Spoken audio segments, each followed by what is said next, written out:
Bom dia, boa tarde, boa noite.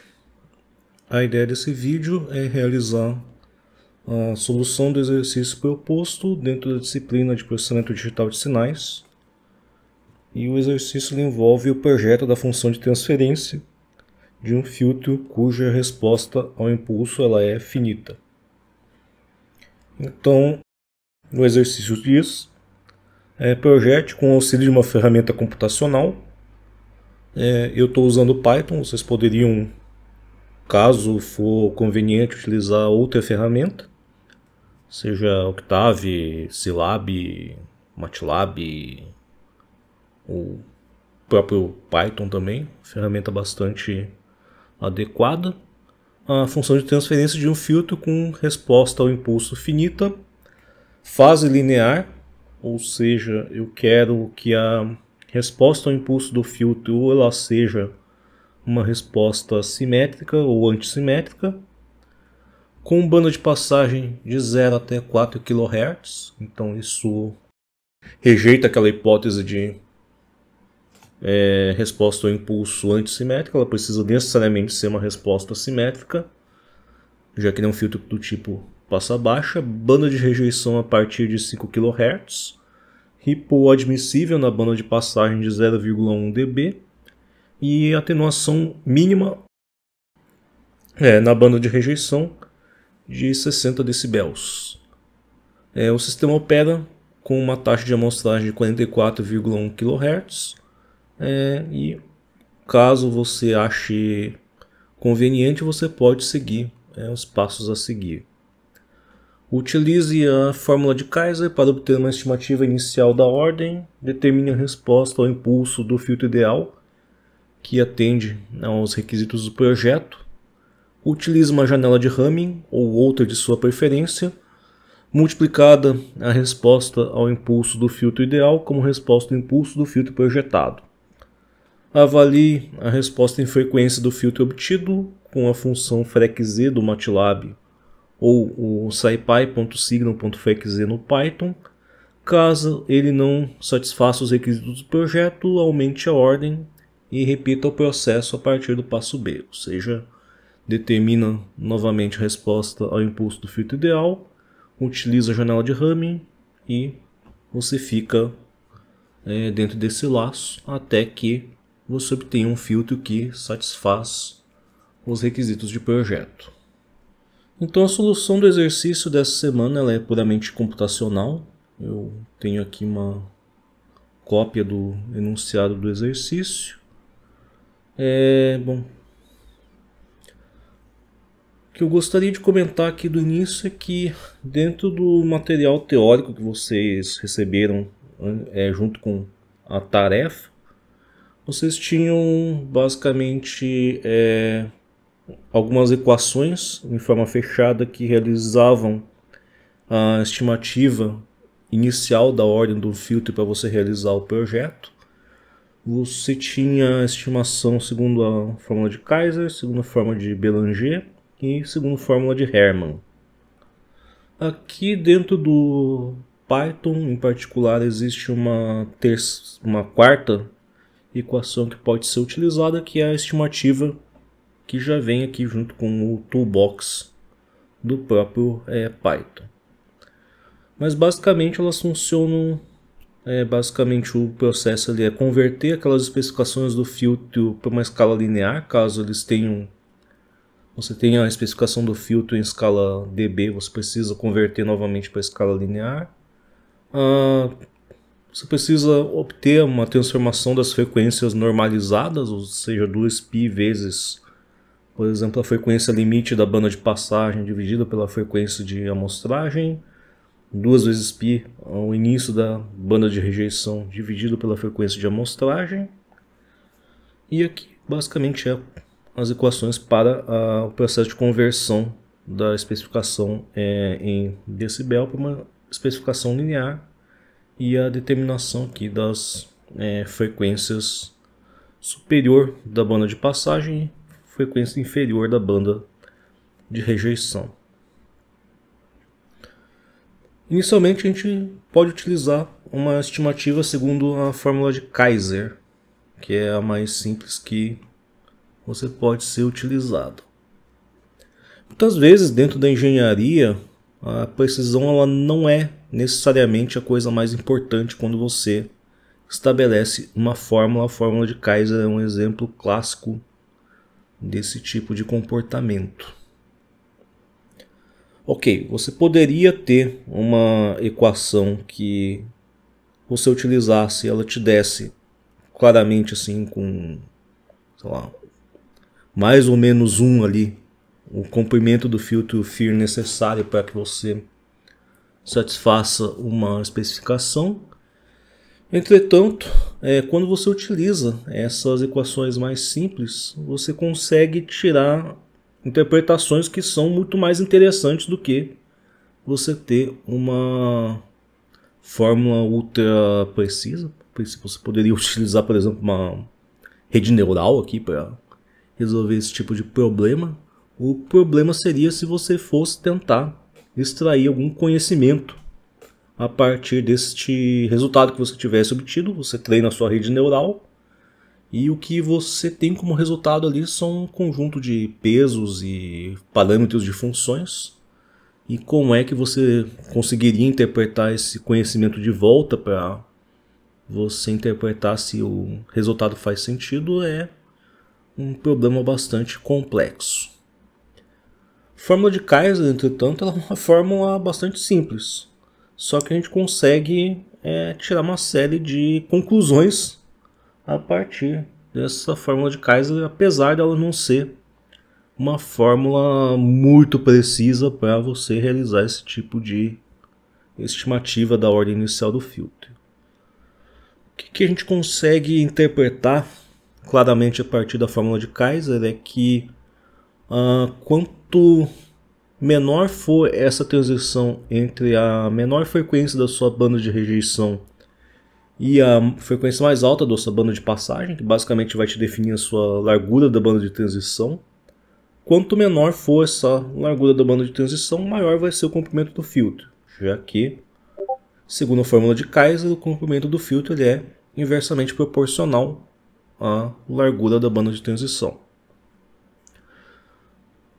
Outra coisa que é fácil a gente inferir a partir da fórmula de Kaiser é que quanto menor for o valor desses ripples admissíveis na banda de passagem, ou simetricamente aqui na banda de rejeição, de certa maneira você está aplicando uma função logaritmo aqui na raiz quadrada.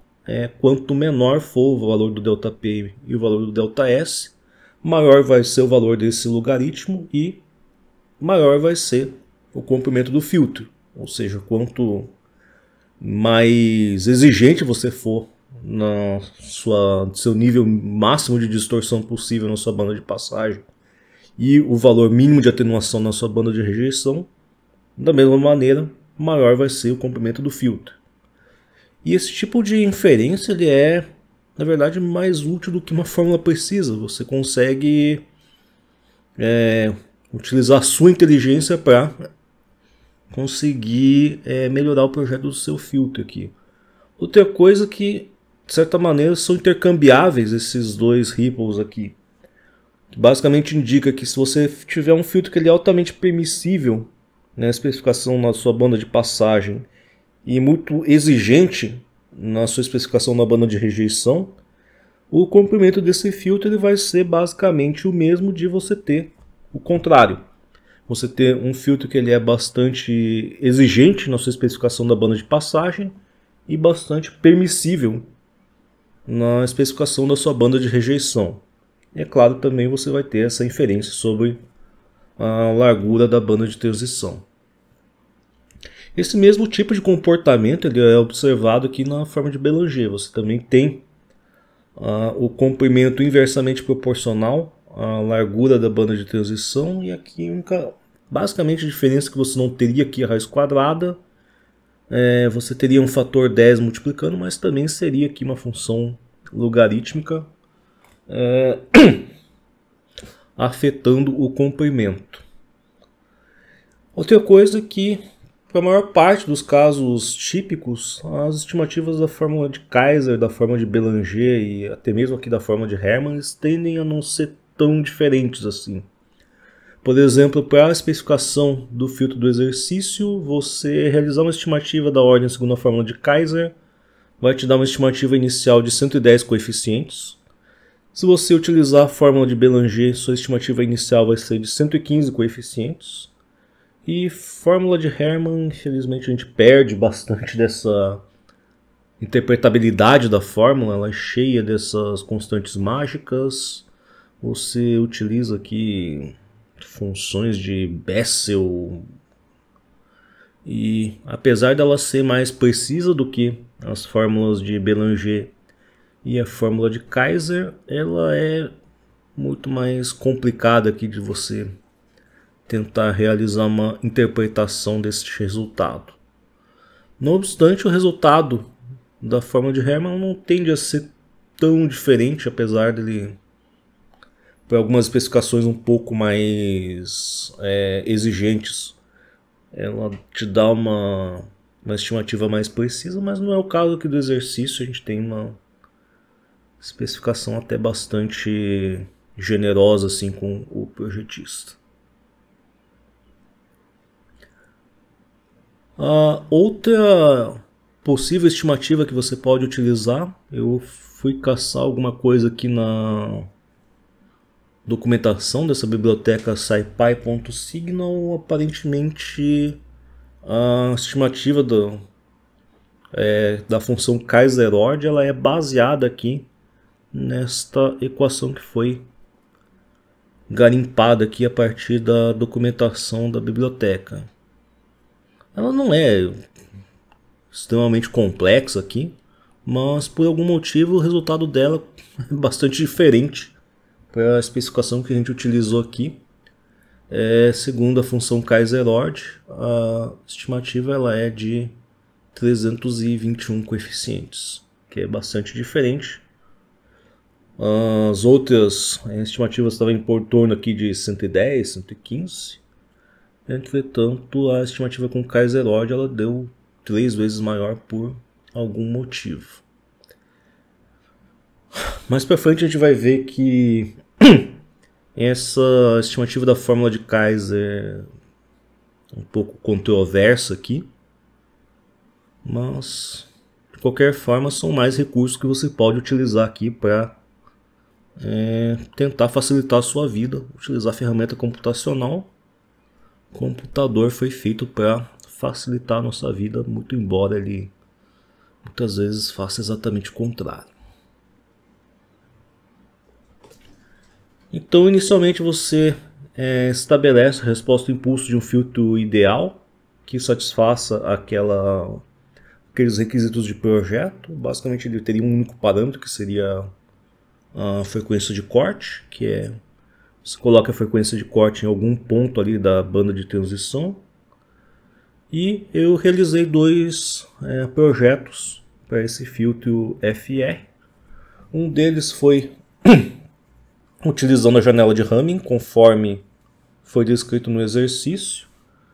E o segundo projeto que eu fiz foi utilizando uma janela de Kaiser, que é uma janela paramétrica. A princípio, a gente ainda não viu essa parte dentro da matéria.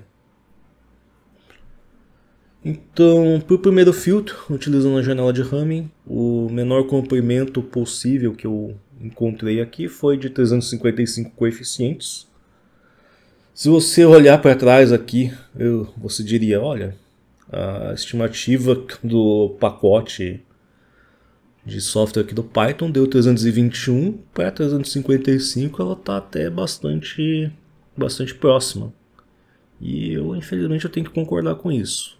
Para a estimativa do projeto utilizando esta janela de Hamming, as fórmulas de Hermann, Bélanger e Kaiser, elas dói muito dizer, mas elas falharam miseravelmente aqui. Se meu comprimento encontrado foi 355, elas me colocaram num ponto inicial de 110 ali. Eu teria tido bastante trabalho para tentar encontrar esse filtro, já que eu teria que ficar tentando vários valores até chegar nesse valor de 355. Outra coisa que é bom ser comentada é que esses filtros de resposta ao impulso finito, eles têm aquela vantagem deles poderem ser projetados com aquela característica de fase linear, ou seja, eles vão realizar atrasos em sinais de diversas frequências de exatamente a mesma quantidade de amostras, o que é bastante interessante. Se você precisa projetar um sistema de baixa distorção de fase, por exemplo, vários sistemas de telecomunicações, eles vão embutir a informação a ser transportada de um ponto ao outro, não necessariamente na amplitude, mas sim na fase ou na frequência. E para você tentar diminuir as distorções que eventualmente o sinal vai sofrer durante esse processo de transporte de um lado ao outro do sistema de comunicações, muitas vezes é necessário você utilizar esses filtros com essa fase linear. O preço que você acaba pagando é que esses filtros de resposta ao impulso finito, eles costumam ter uma complexidade computacional muitas vezes mais elevada do que um mesmo filtro que satisfaça essa especificação, caso ele fosse um filtro do tipo IR. Provavelmente com um filtro de tamanho 3 ou 4, de ordem 3 ou 4, aliás, você conseguiria satisfazer esses requisitos de projeto com um filtro I2R, que teria uma complexidade computacional muito mais baixa do que um filtro de 355 coeficientes. Bom. Mas isso são todas coisas que você precisa levar em conta na hora de especificar um filtro a ser utilizado no seu projeto. Janela de Hamming, então, ela não tem nenhum parâmetro. O único parâmetro possível aqui seria o comprimento dessa janela. E quando você multiplica a resposta desse filtro ideal truncado a 355 pontos com a janela de Hamming, seria essencialmente o filtro projetado segundo esta abordagem. Quando a gente avalia a resposta em frequência desse filtro, basicamente eu coloquei aqui uns blocos guia. Basicamente eu quero que a resposta em frequência, ou seja, a linha azul, ela não entre dentro desses blocos cinza. Então basicamente eu tenho aqui mais ou menos o ripple na banda de passagem aqui e a atenuação mínima na banda de rejeição, no limite da banda de rejeição. E eu vejo que caso esse filtro ele esteja satisfazendo os requisitos de projeto, ele está satisfazendo aqui de maneira um tanto justa. É bom eu fazer um zoom tanto na banda de passagem quanto na banda de rejeição para ter certeza que a especificação desse filtro ela não está entrando dentro desses blocos cinza. Do contrário, ele não estaria satisfazendo os requisitos de projeto, eu teria que aumentar o tamanho do filtro. Então, observando aqui, ou fazendo um zoom aqui na banda de passagem, eu observo que, apesar de nessa escala não estar vendo muito bem aqui, quando eu faço o zoom eu vejo que o filtro está satisfazendo os requisitos de projeto até com uma certa margem de segurança ali.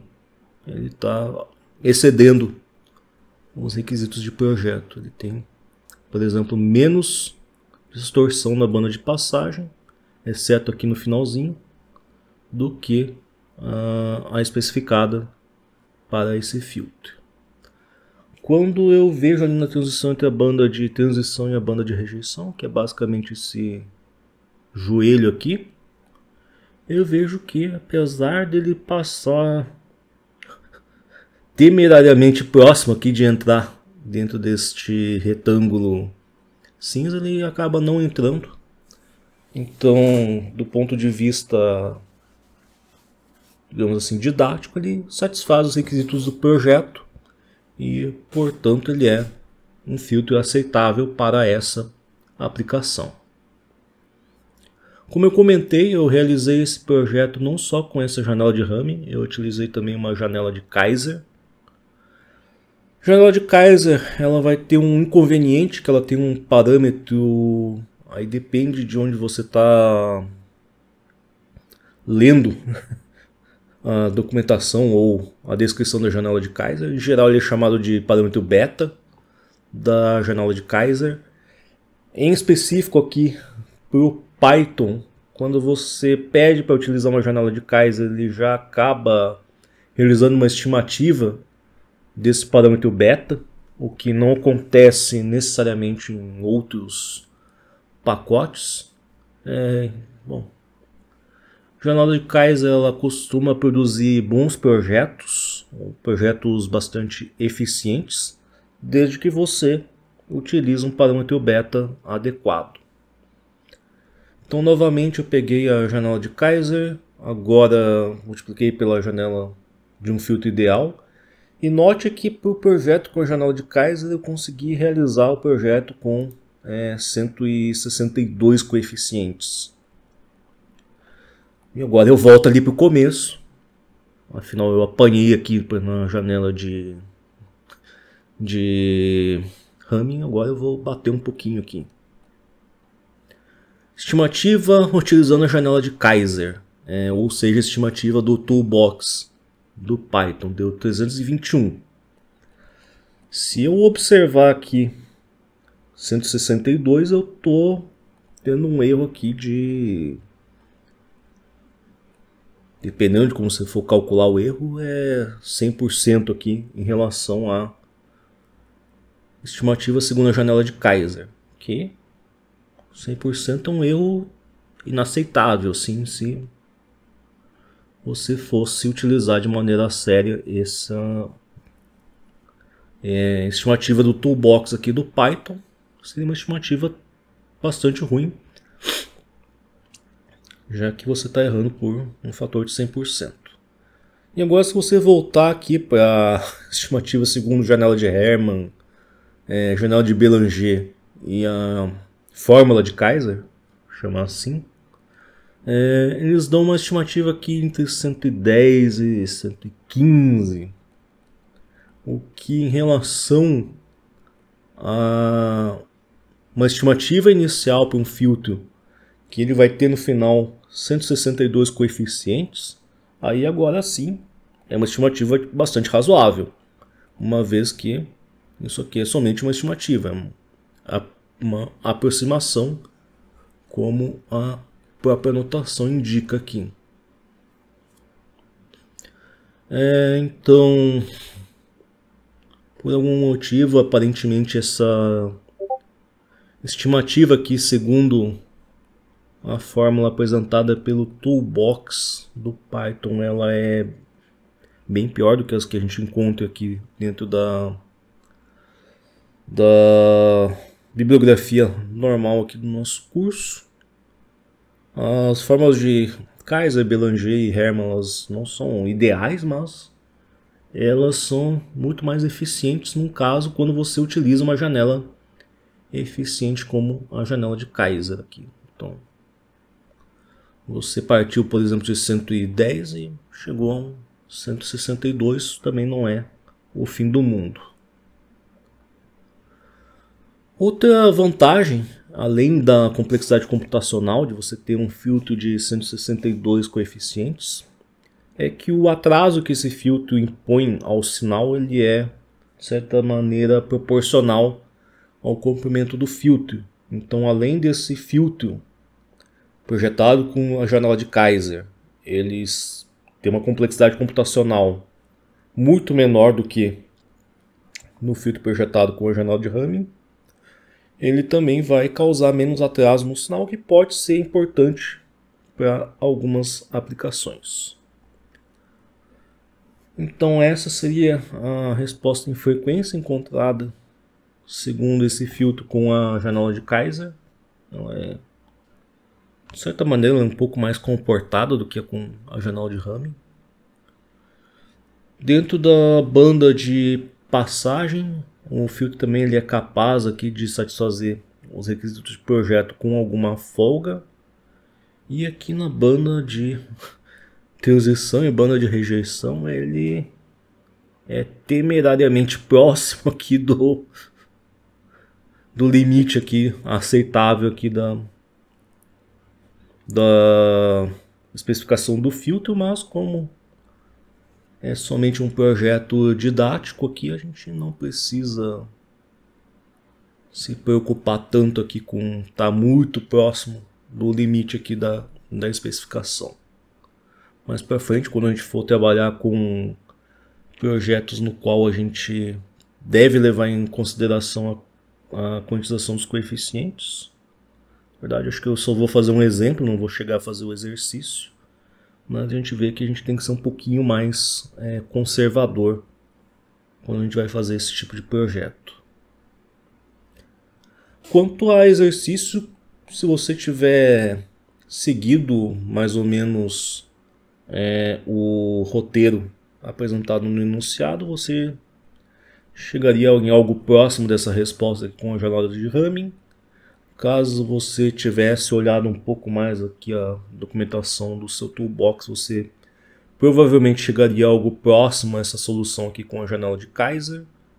E quanto à resposta do exercício, o exercício ele estaria concluído nesse ponto.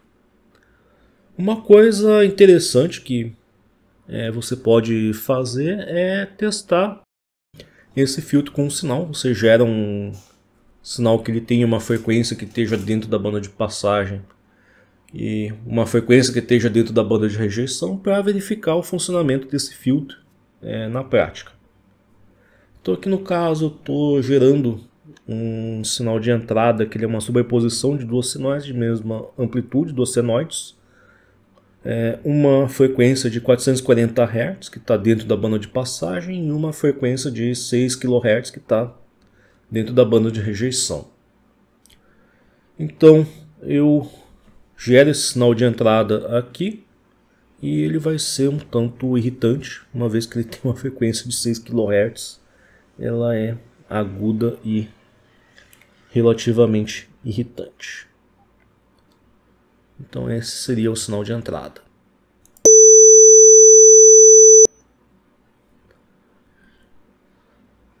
Inicialmente, esse sinal ele vai ser filtrado com a janela de Hamming. Então, o que se espera é que após passado um certo período curto de tempo, que muitas vezes ele não é perceptível aqui para o sistema auditivo humano, que é o transitório do filtro, após um certo tempo a ideia é que esse sinal de frequência mais alta ele desapareça após a passagem pelo filtro. Então basicamente a gente escuta somente a senoide de frequência mais baixa. Aqui eu tenho somente aqui um gráfico indicando. Na verdade, aqui não seria o tempo zero, né? Ele começaria a partir da amostra 151. Então, antes da amostra 151, você teria um sinal todo bagunçado. Aqui, a partir da amostra 151, você já estaria vendo uma senoide, uma vez que o transitório do filtro estaria superado. Eu posso fazer o mesmo teste agora com a janela de Kaiser. Passar o mesmo sinal de entrada pelo filtro projetado segundo a janela de Kaiser. Eu observo que após aqui a amostra 151, para a janela de Kaiser o transitório já estaria superado há algum tempo, ele estaria já reproduzindo somente a senoide de baixa frequência. Mas aqui só para critérios didáticos aqui a gente pode escutar o sinal de saída após passar pela janela de Kaiser.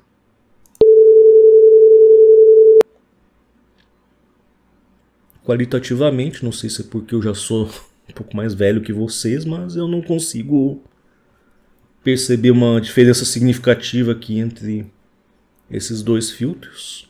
Para mim, os dois parecem eliminar aquela senoide de alta frequência com a mesma eficiência. Então, vocês podem ver que projeto de filtros FR não é nenhum bicho de 7 cabeças. Você pode utilizar esse mesmo código aqui, basicamente só trocando os parâmetros para projetar, sei lá, 70% dos filtros que você vai precisar durante a sua vida, e consegue projetar esses filtros sem grandes problemas aqui. Python é uma ferramenta livre, a princípio vai estar por aí muito tempo depois de eu já ter morrido, e vocês vão poder utilizar esse tipo de código aqui por um bom tempo.